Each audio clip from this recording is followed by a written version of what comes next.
Hi, this is Toney. And so this lesson is going to be creating a citation page using Microsoft Word References tab. Um, I feel like before I get started, I should tell you why you should care and why that would make a difference to you and why you should watch this video in its entirety and learn something new. So let's talk about your academic career. During your formal education, you're going to be asked to write a lot of papers, and you probably already have been writing papers. And so we all know that a paper's merit is only valid when the writer can prove its content. And to accomplish this, we're asked to write a works cited page at the end of the paper. Sounds kind of easy, but composing that page can prove pretty time consuming. It can be frustrating. There are all kinds of nuances and rules and variations on style. And sometimes it can feel like you're spending a lot more time composing the documentation piece than composing the paper itself. And that's not good. Nobody wants to do that. You're thinking, why in the world hasn't somebody created some kind of a wizard? Let me throw all the information in about my sources and you spit back out a works cited page to me. And the answer is, they did. And that's Microsoft Word References tab. And so that's why I want to show you how to use this. Very good time saver, very easy to use, and I think you'll like it. I want to start by looking paper that I've written. This paper is called State of Confusion. And I won't read through the entire paper with you, and I won't go through every single citation. What I'm going to do is I'm going to show you how to add a citation to a paper and how to subsequently add the bibliography or the works cited references, whichever style you're using would dictate what that's called. But I will show you how to add that at the end of your paper. And then I'd like for you to try it on your own. You need supplemental resources when I'm finished. I have a manual that I've created for you with some screenshots and a step-by-step process. You're also welcome to contact me at any point in time. We can screen share, we can do it together, and I can show you how to use it again. Let's get started with a demonstration. In this paper, you can already see that I've done a citation here. Okay, this particular sentence talks about a statistic. It says that stress from relocation is among the top stressors that an adult American would face. I need to cite that. So I went ahead and did so. How did I do it? Well, I used the References tab in Microsoft Word. Let's do it together. I'll show you how to use that tab. Down at the bottom here, I've got some information about a law that a colleague of mine had come across, and I need to cite this because it's kind of a bizarre law. So I want to add a citation at the end of this sentence. In order to do that, I'm going to go into Insert Citation. Easy peasy. Cannot get any easier than that. Click on that. When you click on it, I want you to notice that some of the citations that I've used previously are already listed there. Go away. If I wanted to use the same citation over again, if I wanted to use it again in a different paper completely, I could absolutely do that, and I wouldn't have to reinvent the wheel or retype it all. For this one, I'm going to add a new source. We're going to say that this particular resource that I used was a website. From there, it shows you all the different fields that you can fill in. And if you don't know something, leave it blank. It'll adjust to compensate for that. The author of the website, well, should I put first name first name last name first? How do I write it? At the bottom, there's an example. It shows you what that field should look like based on the style that you've selected, which is APA, MLA, or so on. Up here is where that style is selected. I think it automatically defaults to APA style. But if you need MLA style, which is not as commonly used, you can change it there as well. So for me, I'm going to type my author. Last name is Benjamin. First name is Art. The name of the web page that I got this information was called Laws for Dummies. The name of the website was Legal Stuff. Now, the name of the website and the name of the web page are not the same as the URL.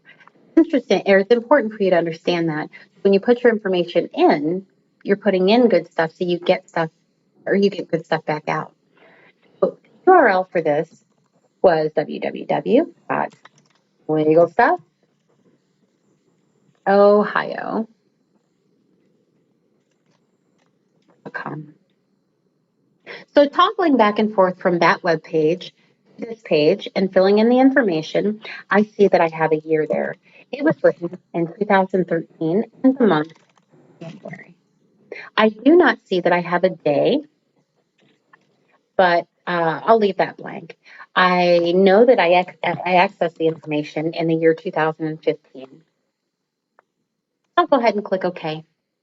And like magic, as promised, you can see here, here is my website citation right after my sentence, exactly where it belongs and properly formatted. What do we do now? Well, we need to insert our bibliography. After we've placed all of our citations in our paper throughout our paragraphs and so on, and proving everything that we've written in our paper, we're going to need to put it all in one location. So let's do that. It's all stored in there. All we need to do is click on bibliography. Like I said, depending on the style that you've chosen, MLA, APA, or so on, will dictate which one of these you'll use. I'm going to use Works Cited.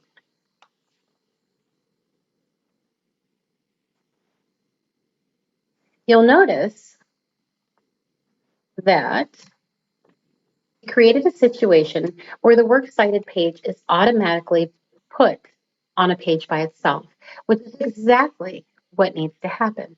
It's exactly where it needs to be.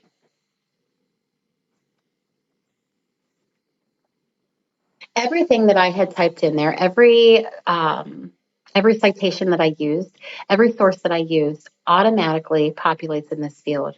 You will notice, though, that this area here does not retain the formatting, the font formatting, as I had above.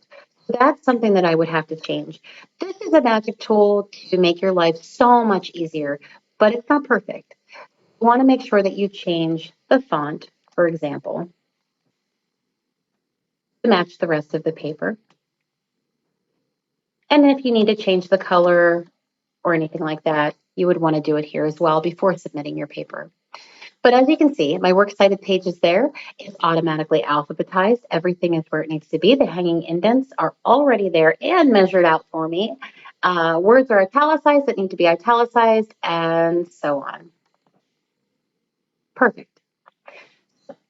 On my end as a student, what I would do is I would compare it to a few websites and make sure that it looks okay. You may have one or two little things that you'll need to tweak on there, but not reinventing the wheel, not creating it from scratch is an amazing thing. The last thing I'll show you, that was, I think I hit it twice. Sorry. All right, so the last thing I'll show you is I've gone in here and I've decided that I misspelled the person's name. Rather than retype all of the information and delete the original source, I'm just going to go to this control here, and I'm going to click the drop-down arrow, and I'm going to do Edit Source. Because the source of the citation is where I typed in all that information initially. So I find out that art has two T's. I'll change it there. I also recall seeing that the year was actually 2014, not 13, and I need to change it there. I'm going to edit the source itself and hit OK. You'll notice that it changes not only within the document itself, but once I go back to my Works Cited at the end of my paper, all I have to do is click Update Citations, and you'll see that the changes I made are there now. Again, when I updated it, it reverted back to the old font. I'm going to have to make that change again and change the font back to Times New Roman, etc. This is a great way to insert citations within your paragraphs. It's a great way to use to make a works cited page and to save you a ton of time. So in closing, cool thing, time saver, what's not to like about it. I will absolutely send along some supplemental resources too, and the manual I talked about. I sincerely appreciate you listening, and happy writing.